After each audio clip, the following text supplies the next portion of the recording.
लेखक निकिता फिलोसॉफी में पीएचडी कर रही थी।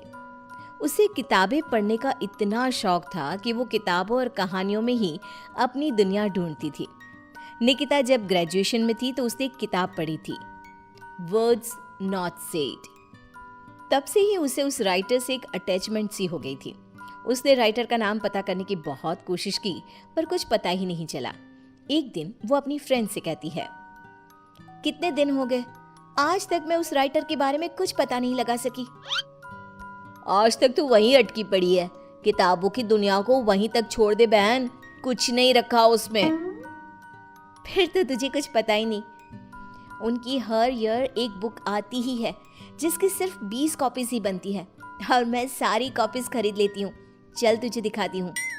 निकिता प्रिया को स्टोर रूम में लेकर जाती है। रूम बिल्कुल ठंडा। प्रिया को ऐसा महसूस होता है जैसे वो यहाँ पहले आ चुकी है।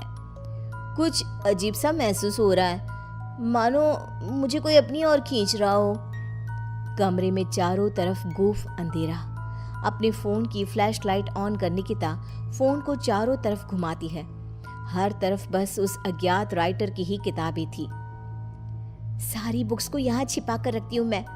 मेरे अलावा यहाँ कोई भी आता नहीं, इसीलिए इस बात की घर पर किसी को भनक तक नहीं है। ऐसा क्या होता है उनकी किताबों में कि तू इतनी दीवानी हो गई है उस राइटर की। निकिता वहीं अपने पास के सेफ से एक बुक उठाती है। उसकी धूल झटकती हुई उसका पहला पन्ना पढ़ना शुरू करती है। ठंडे बंद कमरे में टॉर्च की एक सीधी रोशनी के उजाले में वो दोनों मेरी लिखी किताबें पढ़ रही थी। तभी उसकी सहेली को अपने कंधे पर किसी का हाथ महसूस होता है। ओह ओह! क्या हुआ प्रिया, तू चीखी क्यों? मुझे ऐसा लगा किसी ने मेरे कंधे पर अपना हाथ रखा हो। निकिता रुक तो, मैं देखती हूँ। निकिता हर तरफ लाइट दिखाती है पर वहां पर कोई नहीं होता।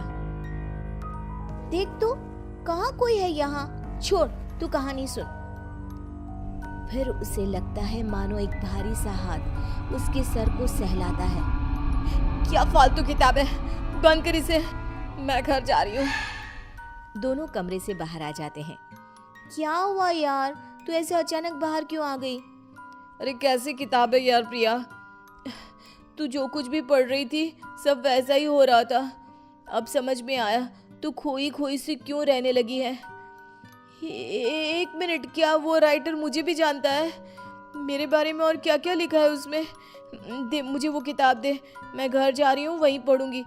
मुझे जानना है कि फिर मेरे साथ क्या होगा। निकिता के लाख मना करने के बाद भी प्रिया एक बुक लेकर चली जाती है और उसी दिन से उसका नंबर ऑफ आने लगता है। अगली सुबह निकिता को अपने घर के गेट पर ही वही बुक एक एनवलप में रैप्ड मिलता है।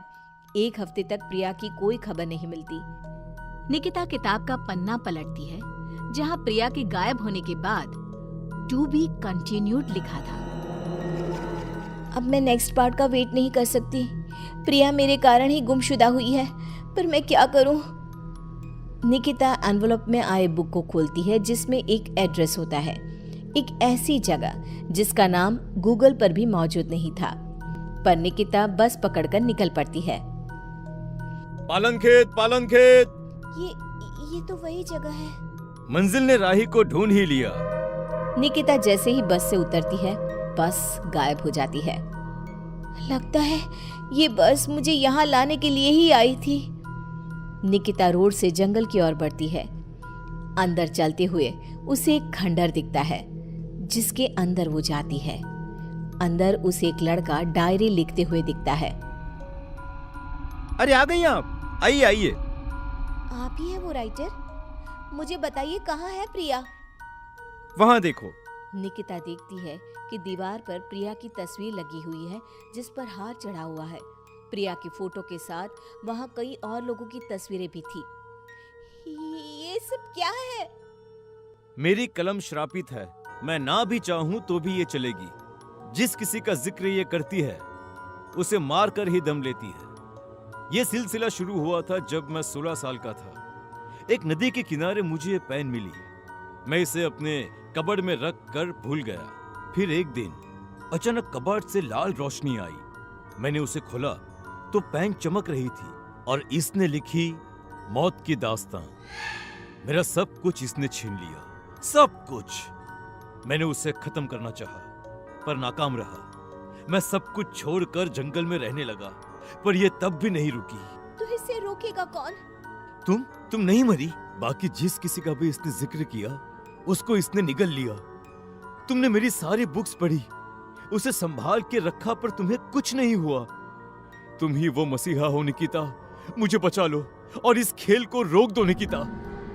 निकिता पेन उठाती है। उसके पेन को पकड़ते ही एक औरत उड़ती हुई आती है और पीछे से उसे लिपट जाती है। उसके शरीर से खून बहे जा रहा था।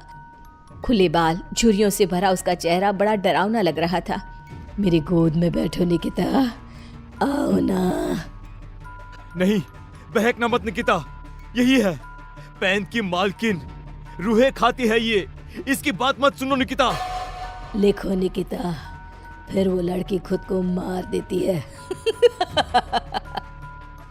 निकिता पेन उठाती है और लिखती है। करण उछलकर दूर गिर जाता है। आंधी तूफान चलने लग जाते हैं। दीवार पर टंगी सभी तस्वीर नीचे गिर जाती हैं। जिस चेयर पर बैठकर निकिता लिख रही थी वो उड़कर दीवार से टकरा जाती है। मैं जिंदा हूँ? निकिता, तुमने ऐसा क्या लिखा था? और कालिंदी की आत्मा पेन के साथ ही खत्म हो गई। ये लिखकर मैंने पेन की नींव तोड़ दी थी। दोनों उस हवेली से बाहर आ जाते हैं और हवेली गायब हो जाती है।